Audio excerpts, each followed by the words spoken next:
Have you heard about the amazing investment opportunities in North Cyprus? Cheap villas, luxury housing complexes and new apartments everywhere. Sounds interesting, right? But believe me, there is one very big catch that might lead you to losing all of your money. So definitely make sure to watch this video until the very end. Hey everybody, it's Rico and in this video I'm going to talk about the real estate market in the north side of Cyprus. But before I start, yes, I know it's a very sensitive topic, and so I definitely recommend you to do a bigger research, and this is really just my opinion. Okay, so as most of you probably know, Cyprus is unfortunately a divided country since 1974. In the capital city of Cyprus, Nicosia, there is a big border with a big buffer zone that divides the upper side of Cyprus from the lower side of Cyprus. And even though this is not a political video, this is an important fact that we will now discuss before we talk about the properties. And by the way, when I say north or south, I'm only talking from a geographical standpoint so that the audience understands what I'm talking about. Before the year 74, Greek Cypriots and Turkish Cypriots lived together on this beautiful island. But because of the fact that Cyprus is now divided, we currently have the Republic of Cyprus in the south side with Greek Cypriots only.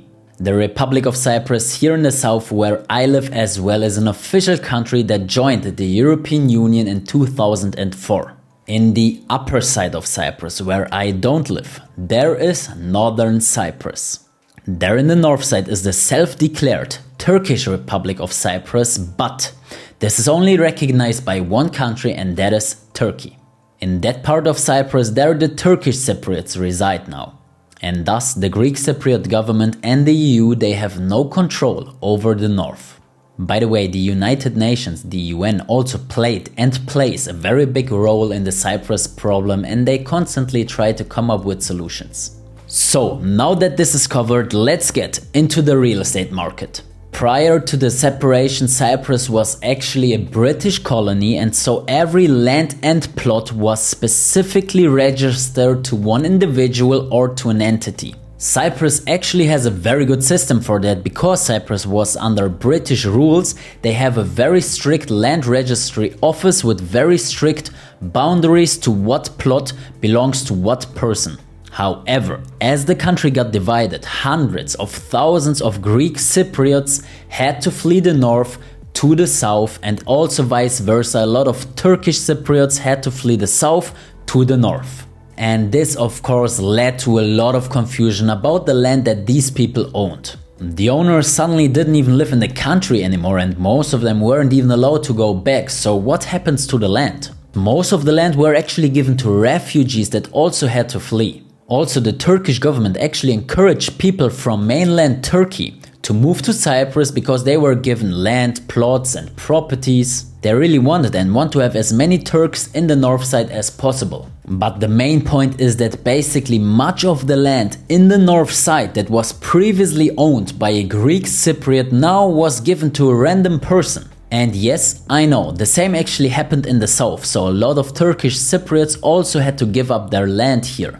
But there is one very big difference here. As said earlier, the south is officially part of the European Union, and even though some of the land was previously owned by a Turkish Cypriot, now basically the whole world recognizes the new owner via the official title deeds that are registered in the land registry office here in the Republic of Cyprus. And this is not the case in Northern Cyprus. There, only Turkey recognizes the new owners. And if you were to buy land or properties in the north side, only Turkey really recognizes the ownership of this. Actually, there are many different types of title deeds in Northern Cyprus: old Turkish titles, old Greek titles, exchange titles, TRNC titles, and many more. More on that in a minute. I first want to mention one more important thing, and that is that here in Cyprus, one of the biggest landowners are actually big construction companies with a lot of resources. So if the time comes where previous owners can reclaim their properties, good luck with dealing with a multi-million euro company and their lawyers. I'm not saying you will lose your property, because there could be a solution provided by the UN, by some other institution, or even maybe Greece and Turkey decide to live in peace together. What I am saying is that there is just much more risk involved in investing in the North real estate market than in the South real estate market, and that is just the uncomfortable truth, and only time will tell us what really happens. To me, the pros and cons to buying properties in Northern Cyprus are just way too unbalanced. For example, there are just basically two real pros, and that is one, lower prices. Yeah, you will definitely find lower prices than in the south side. However, you will not find one-of-a-kind, super good, extremely cheap deals. 2. Beautiful nature. That is definitely also true. Yes, in Northern Cyprus there is really a very beautiful landscape, beaches, mountains and everything, but that's not something that we don't have in the south. Also here we have the Troodos mountains, we have beautiful beaches, so that is also kinda an argument that goes for both sides. And now the cons. 1. That your property is most likely not recognized by over 190 countries. And thus, 2. There is a chance that you might lose everything and no one really cares. 3 is very interesting, and a lot of investors are not aware of this because they never really experience life in Northern Cyprus, and that is the economic isolation. The northern side of Cyprus actually faces some very big challenges and issues. For example, they face big issues with internet providers. They have limited direct flights there, they don't really have shipping business going on there, they don't have international banks there, and they just in general rely very much on Turkey. And because the EU obviously doesn't support the northern side in a financial way or in any other kind of way, they also, number 4, don't really have a very good infrastructure there. I was actually there recently and I made a video about that, you can watch it right here, and I definitely realized that there are not that many public services, and overall the quality and the services were not comparable with the south side. And number 5, many of the actual projects that the people sell there are off plan and they didn't even start the construction.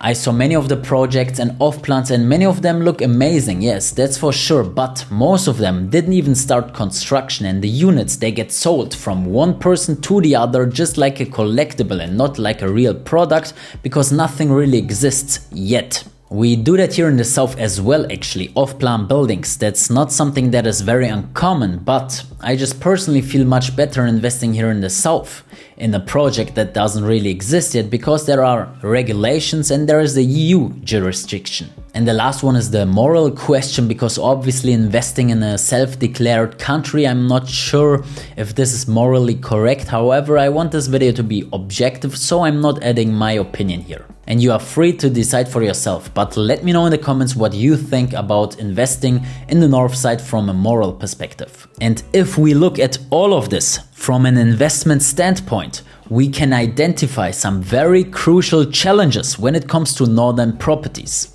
Number 1, as no international bank operates in the north, getting a mortgage or a loan will be definitely very difficult. Number 2, the property value is extremely volatile. Because also number 3, the rental market is very complex. The infrastructure makes life very hard in the northern side, and so finding tenants is also quite challenging, and also because it's seasonal, it will make it even harder. When we look at the supply and the demand in the northern side, actually there is a lot of supply and very little demand, especially in the winter season. Here in the south side, on the other hand, there is so much demand, more and more people moving here from all over the world, but the supply is very little, and so all of the developers are currently so busy with building new constructions. Number 4 is extremely important, because it will be very hard to find an insurance for your property in the north side. Because of the geopolitical issue, no insurance really wants to insure a property in the north side, and even if you will find an insurance, it will be quite expensive. They will definitely charge a high premium. And number 5, if you're not planning to actually move to Northern Cyprus, the management of the property will also be very hard, because there are not many service providers and property managers like here in the south side. The most important question you need to ask yourself now is it worth the investment? If you ask me, the answer is, if it's your only investment, probably not. But if you're a multi-millionaire and you just want to diversify your portfolio, yeah, you can place this bet. Why not? Let's see what happens. But if we look at the facts again, at the pros and the cons, we really realize that the odds don't play in your favor. At some point, the exchange title deeds that you will receive, they maybe become invalid, because actually the title deeds in the north that the Turkish Cypriots got from the government when they got the properties for free are not real ownership title deeds. It's called exchange title deeds, which is different to the title deeds here in the south. Your odds would look better if Turkey, for example, enters the European Union, if Turkey becomes the new world leader, or if something else happens that I can't think of right now. Even in the case of a reunification of Cyprus, things will be very complex because of course the previous owners, their families, their kids, grandkids will want to reclaim their property, their land, so definitely make sure that you are informed and you do a bigger research about the things that you invest in. If you want to buy properties here in the south side of Cyprus, definitely make sure to watch this video and also reach out to me via the video description because I also offer real estate services here, and I will see you in the next video.